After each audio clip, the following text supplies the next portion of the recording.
Okay, while we wait for more new testimony, actually more new parts of the closing argument by Donna Ratuna to come in to the Court TV newsroom, I want to bring in a new friend to Court TV, trial attorney Marie Napoli. Marie, who also represents victims of sexual misconduct. Yes, I do. Well, I am so curious about your opinion about certain parts of this closing argument, because I am concerned that the jurors may have been offended by some of it, okay? So I'm going to read a little, and then we also have a little bit of the voice-over transcript.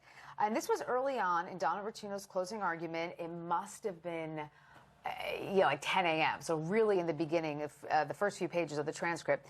She says to the jury, try to explain the inexplicable.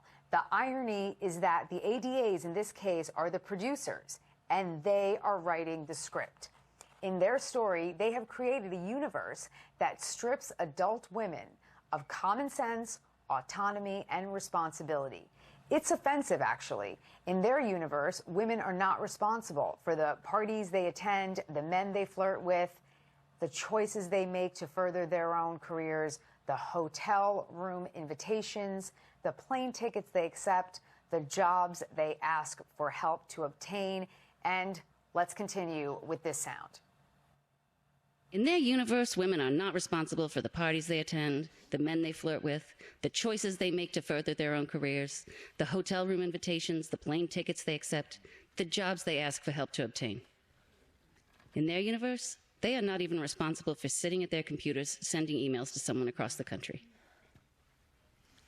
In this script, the powerful man is the villain, and he's so unattractive and large that no woman would ever want to sleep with him voluntarily.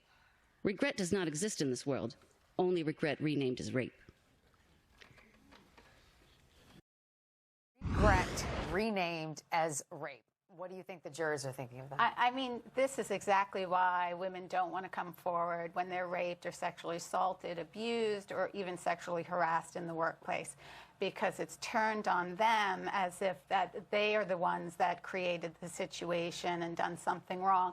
And you see it time and time again, but that's what the defense is going to do. So it's nothing I wouldn't expect to see, but I don't find it offensive that women are having their rights taken away. I find it offensive that she's putting this on the woman. How do you think the jurors are responding? I mean, that's what I'm worried about as just as a watcher of the process.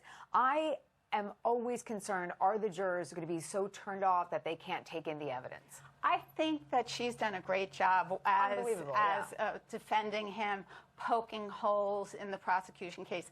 But in the end, I mean, this was many years ago. There are going to be lapses in memory, whether the article was on one day or the second day, or little details that aren't really that important that your memory you would naturally forget.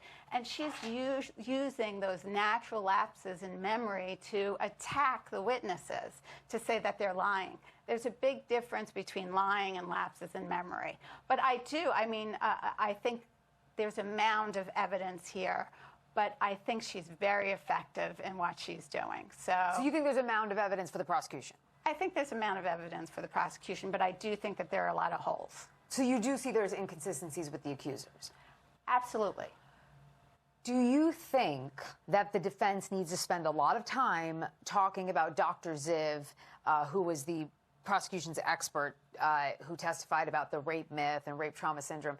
How much time does the defense have to spend on her, almost discounting her expertise and pointing out, okay, no, these witnesses are, in fact, either lapses in memory or lying? I think there should be a lot of time with Dr. Ziv, because that will explain, because specifically when you go through a trauma, they may have post-traumatic stress disorder, and you have different memories of the incident. So it's almost their lack of memory in certain instances would make sense. So I do think that that has to be hammered home with the jury for them to make a determination. But I think at this point, the jury's almost already made up their mind, one way or the other. Do you really? I do. Wait, you think that this is like a waste of time, the closing argument? No, I think the closing arguments are always important. Sure. to point out the details, but I think going into closing arguments, most of the jurors have their mind. So I wish I could be in the courtroom, because where the jurors look when people are coming in and out of the courtroom are so telling to me. Listen, I tried to get in, but I was, waiting like 4 blocks away because the lines are insane. Right. But maybe you'll have a better chance tomorrow or something. I don't know. I think these closing arguments are just standing room only. In fact, they brought in extra benches this morning for people. I got to jump into break. Okay. But don't worry, you are stuck with me for a while, so we'll get back to more analysis in New York versus Weinstein. But we just got more.